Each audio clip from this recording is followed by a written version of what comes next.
tinggi ini untuk melodi kenyang biasanya ini. Kemudian ini untuk apa namanya, untuk kenongan ya, kenongan yang oktav rendah. Kemudian ini ada ecekebres. Ecekebres ini memang waditra atau instrumen lama, ini langka. Hanya ada beberapa alat yang dipakai, ditambah pada gamelan-gamelan keraton gitu ya. Di Monggang biasanya ada, kemudian di Odok Morek ada, di tradisi sekaten di Jawa Tengah, termasuk di Jogja, di Solo, ini selalu menggunakan ini juga sama. Ini wadita kuno, wadita di Bali juga ada, tapi di gamelan Cirebon ini hanya ada di gamelan sekaten dengan di gamelan Odok Morek yang ada di dalam. Jadi ukurannya lebih kecil, agak besar. Apa itu Pak tadi namanya Pak? Ecekebres. Kemudian apa lagi Pak? Kemudian itu apa, kebluk. Kebluk hanya ada satu di sini, tidak biasanya di Cirebon gamelan gede itu ada dua, ini hanya satu. Nah itu kenapa Pak bisa satu? Di gamelan sekaten umumnya hanya menggunakan satu, tapi kanoman ini ada dua, ada cret gitu namanya. Cret itu waditranya seperti kebluk tapi tanpa ada pencu gitu, untuk seperti kecrek gitulah. Makanya di kanoman tidak ada ini, dia menggunakan cret gitu. Menggunakan cret itu waditra bukan penembung ya, kromong yang tidak ada pencunya gitu. Ya. Tidak ada pencunya. Kemudian gong sama beduk. Gong sama kempul, beduk. Saron dua, berlaras pelog ya. Kebetulan sekaten itu di Jogja, di Kanoman, di Solo, di Kasunanan itu larasnya pelog. Jadi ini gamelan asli dari rumah. Nayaga itu 1, 2, 3, 4, 5, 6, 7, 8 ya. Nayaganya khusus atau bagaimana? Ini dulu khusus ya, khusus. Jadi nayaga itu khusus. Kemudian ini juga ada pembuat gamelannya juga khusus ini. Jadi yang bertanggung jawab ini nanti ada Pak Panco ya, Panco ya. Panco ini sebagai koordinator yang merawat gamelan pusaka ini. Jadi itu khusus keturunan Kamarang ya, dari Kamarang. Dari orang-orang Kamarang yang dipercaya untuk merawat gamelan kuno ini. Sebetulnya gamelan ini adalah gamelan ritual, gamelan yang mempunyai nilai kekhususan ya, nilai kekhususan. Jadi pengajarnya sambil berjalan. Ya, ini kebetulan ada seorang pengrawit yang mempunyai putra, ini juga dalam taraf pengenalan gitu ya. Di taraf pengenalan, paling tidak mengenal dulu instrumen-instrumen gamelan. Sebetulnya dulu ada prasyarat dulu ketika akan memainkan gamelan sekaten itu ya harus memiliki latar belakang yang sudah mumpuni di dunia karawitan begitu biasanya. Karena gamelan ini gamelan ritual, gamelan yang mempunyai nilai tertentu dalam konteks adat istiadat keraton begitu. Dulu mungkin kalangan-kalangan tertentu dan itu lebih sifat selektif begitu. Lebih sifat selektif. Jadi ada Proses pembelajarannya turun langsung gitu. Ya, turun langsung. Saya menduga di keraton dulu punya nayaga yang khusus gitu ya. Karena di sana ada jin pengrawit, kemudian nayaga-nayaga yang terakhir yang dua generasi ke belakang ini sepertinya masih ada kekerabatan dengan keraton gitu, namanya Raden Salam. Mungkin pengrawit yang kemudian diberi mandat oleh keraton begitu ya. Karena ada beberapa pengrawit, ada beberapa seniman kemudian diberi mandat, diberi tugas secara khusus begitu. sistem pembelajaran. Sistem pembelajaran mungkin keturunan ya, keturunan dari generasi. Karena saya pernah suatu saat dilarang, tahun 96 itu saya dilarang untuk mempelajari ini karena tidak langsung kerabatannya, tidak langsung. Untuk itu dilarang orang luar untuk mempelajari ini, kecuali yang ada hubungannya dengan pengrawit begitu. Di tradisi di Kanoman masih sangat kuat begitu. Di Kanoman masih sangat. Punya pembelajaran apakah satu-satu? Oh, itu tidak menggunakan tidak menggunakan notasi, tapi sistem pendengaran.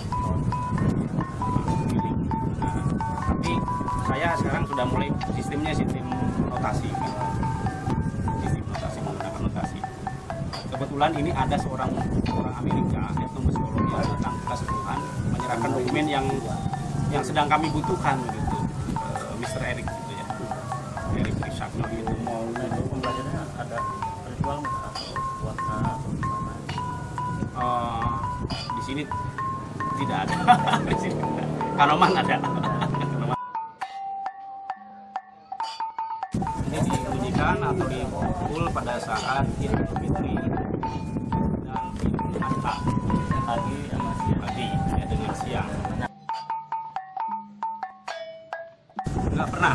Dulu pernah ada konser apa namanya pentas bareng dengan Kementerian Kebudayaan di dalam ya, pernah sekali itu diminta untuk bersama-sama pentas. Kalau dari Kanoman waktu itu Denggung ya, gamelan Denggung, gamelan kuno dari Cilepunan, Denggung ya. Ya. Kemudian di Kasepuhan ini Sekaten yang waktu itu memang agak melanggar tradisi kebiasaan gitu, tapi atas kebijakan Sultan pada saat itu memberi fasilitas untuk ditampilkan pada saat itu. Oh, karena ada Kementerian Kebudayaan. Ya betul itu. Waktu itu Pak Sri Oh, Hastanto. masih Pak itu ya? Pak Sri Hastanto. Nah di Kasepuhan itu ada 3 dan memang dalam tradisi Sekaten itu ada tradisi gending yang hanya 3 sebetulnya. Hanya 3. Pertama Bango Butak, kemudian Sekaten, kemudian Rambon atau Rambu gitu ya, atau Rambon. Nah sebetulnya yang paling pokok itu ada di iringannya gamelan Sekaten itu lagu Sekaten gitu. Ini biasanya paling lama. Jadi paling lama. Durasinya itu karena menghitung ada hitungan uang. Ada berapa keping uang yang harus dihitung. Kalau uang itu sudah mencapai mencapai jumlah tertentu gitu harus ada perpindahan namanya goleng gitu. Dulu ya. Sekarang sudah agak sedikit bergeser. Tradisi ini nanti kita akan revitalisasi lagi gitu ya nanti, karena ada beberapa narasumber kita yang sudah wafat, jadi kita sudah mulai menyusun kembali kebiasaan-kebiasaan, karena ini ada beberapa bagian yang prasyarat dari Sekaten ini yang hilang, yang sudah mulai punah. Misalnya koin yang dulu digunakan, uang koin itu untuk menghitung kalimat lagu sebetulnya. Ya, setiap kalimat lagu itu ada syahadat gitu, ada syahadat. Namun dengan Bango Butak itu hanya sedikit perbedaannya, hampir mirip, tetapi ada seleh yang pada bagian tertentu itu ada seleh nada sanga gitu, nada sanga. Jadi sedikit aransemen yang berbeda kalau di dalam musik itu berbeda alur saja, berbeda alur renongan lah gitu. Sekaten itu melodinya nanti lebih cepat sebetulnya. Kebetulan pada hari ini tidak dimainkan. Insya Allah tahun yang akan datang kita akan revitalisasi karena ini kebetulan Ayaga sedang dalam proses permajaan lah istilahnya begitu ya. Karena Ayaga sepuh sudah sebagian wafat, kemudian segala yang sepuh-sepuh juga ini nanti akan kita revitalisasi lagi sesuai dengan apa yang diharapkan oleh Pak Sultan begitu. Ini judul lagu ini memang kami belum tahu persis. Biasanya judul-judul zaman dahulu itu berkait pada hubungannya dengan lingkungan ya, dengan hewan, dengan alam gitu. Misalnya Bango Butak itu berkait dengan mungkin hubungannya mengambil dari jenis hewan ya gitu ya. Sekaten itu sendiri memang nama gending yang diambil dari struktur musiknya gitu. Sekaten gitu ya. Diambil dari esensi gamelan itu sendiri. Ini perlu memang umumnya ini tidak diketahui gitu, temanya tentang apa. Ya sebetulnya kalau dulu kan gamelan ini digunakan untuk sarana dakwah ya. Kebiasaan-kebiasaan di kalangan, dan ini tradisi di kebiasaan di Demak ketika menyebarkan Islam Sunan Kalijaga itu menjadi gamelan gitu. Dan tradisi menampilkan gamelan sekapan itu konon katanya itu selalu ditampilkan di depan masjid dulu. Depan masjid, kemudian masyarakat datang. Ini proses islamisasi sebetulnya. Yang tertarik datang, kemudian diwajibkan membaca syahadat. Selesai dengan kanoman itu. Jadi gamelan ini gamelan yang pertama dibawa dari Demak. Kemudian bisa jadi 3 itu. Ya, itu ketika Pangeran Girilaya ya. Di wilayah. Ya, ketika Pangeran Girilaya diundang karena dia menantunya Mataram kan, Panembahan Senopati itu. Nah, ketika disuruh pulang ke Mataram, itu kemudian tidak bisa kembali lagi, kemudian pecah. Itu oleh Sultan dengan para pengrawit di situ. Saya ngobrol dengan Pak Elang Joni, Pak Elang Yusuf Almarhum dulu ya. Itu ada penambahan-penambahan.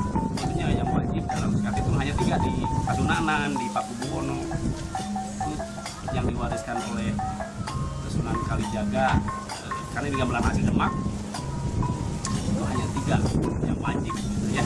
Tapi kanoman dikembangkan, ditambah ada cincin luhur gitu. Lagu-lagu lama.